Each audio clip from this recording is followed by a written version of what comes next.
is me Komal. Thank you so much everybody for clicking in this video. Welcome to my channel, and if you are already with my channel then welcome back to my channel. So today's video I will tell you that amoeba में पोषण कैसे होता है. Mean nutrition in amoeba. In Hindi we say amoeba but in English we say amoeba. So guys मैं आप लोगों को ये बताने वाली हूँ कि अमीबा में पोषण कैसे होता है.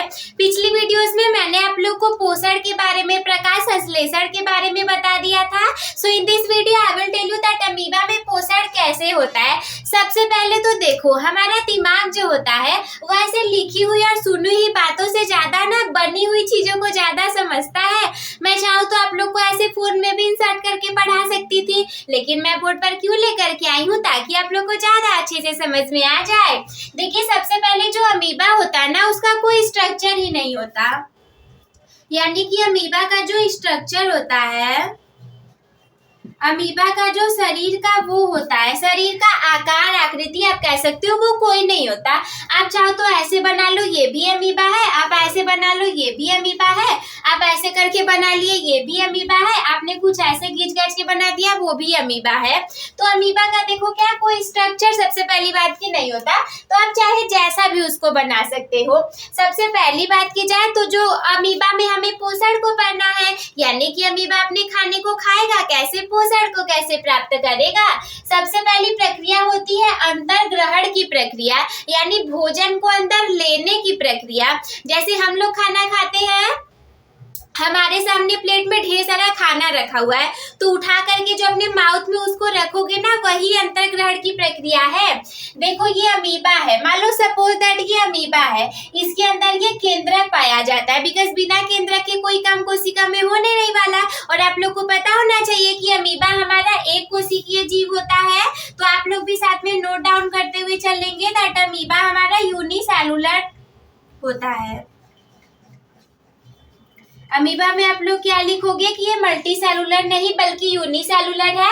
तो सबसे पहले इसमें पाया जाएगा हमारा न्यूक्लियस, यानी कि केंद्रक पाया जाएगा, और कूट पदार्थ पाए जाते हैं. जैसे हम लोग अपने खाने को खाने के लिए अपने हैंड का यूज करते हैं ना, कि जैसे खाना हमारे सामने एक थाली में रख दिया गया और हम उसे अपने हैंड से लेकर के इंटर करेंगे.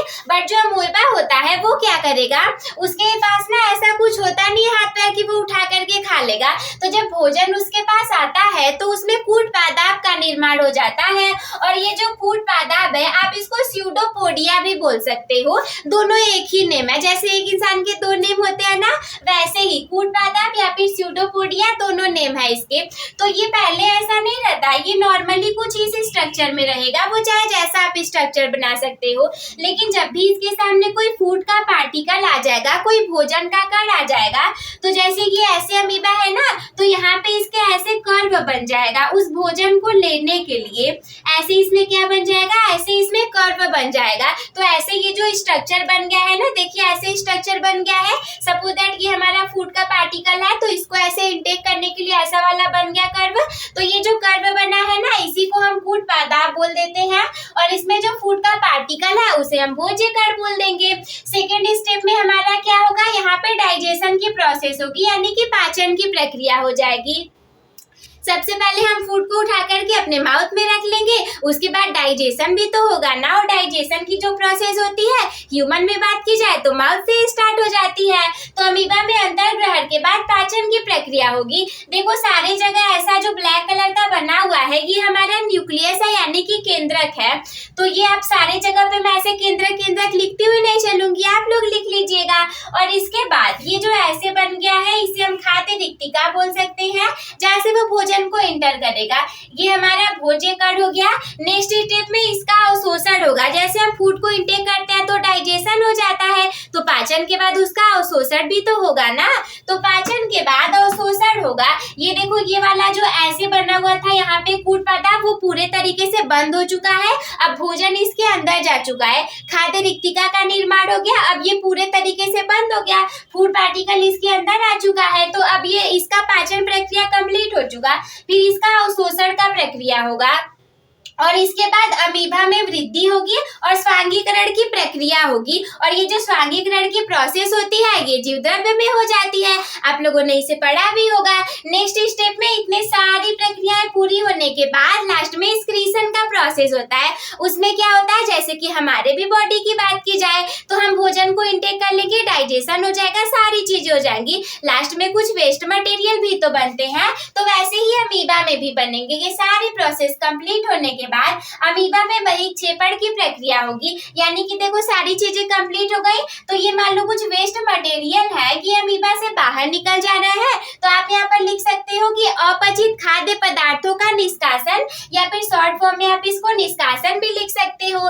तो इसके बाद हम इसके थोड़े से पॉइंट को देख लेंगे जो कि आपको जानना बहुत ज्यादा जरूरी है। सबसे पहली बात मैंने आप लोग को पहले ही बता दिया था दैट अमीबा हमारा यूनिसेलुलर होता है, यानी कि अमीबा हमारा एक कोशिकीय और सर्वाहारी जीव होता है।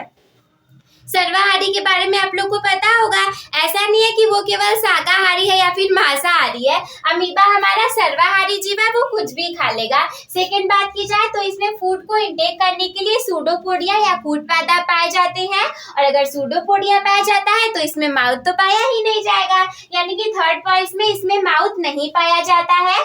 फोर्थ पॉइंट की बात की जाए तो खाद्य रिक्तिका का निर्माण होता है। देखो यहाँ पर बना था ना ये, तो ये बन गया हमारा खाद्य रिक्तिका का निर्माण। नेक्स्ट पॉइंट में हम देखेंगे कि अपचित भोजन जो होंगे इसमें वो बाहर निकाल दिए जाते हैं, जिसे कि हम कौन सी प्रोसेस बोलते हैं, उसे हम बहिक्षेपण की प्रक्रिया के अंतर्गत रख देंगे।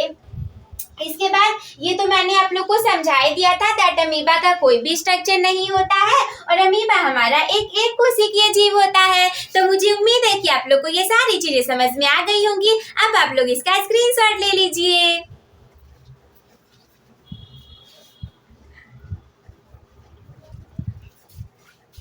So I hope my dear student that you all will be able to understood all these things. At last what you people have to do, start your topper becoming journey with a topper by subscribing the channel. Also you can like the video, share with your friends. If there is any doubt in your mind or you want to say anything to me, then you can comment me. Take care, bye bye.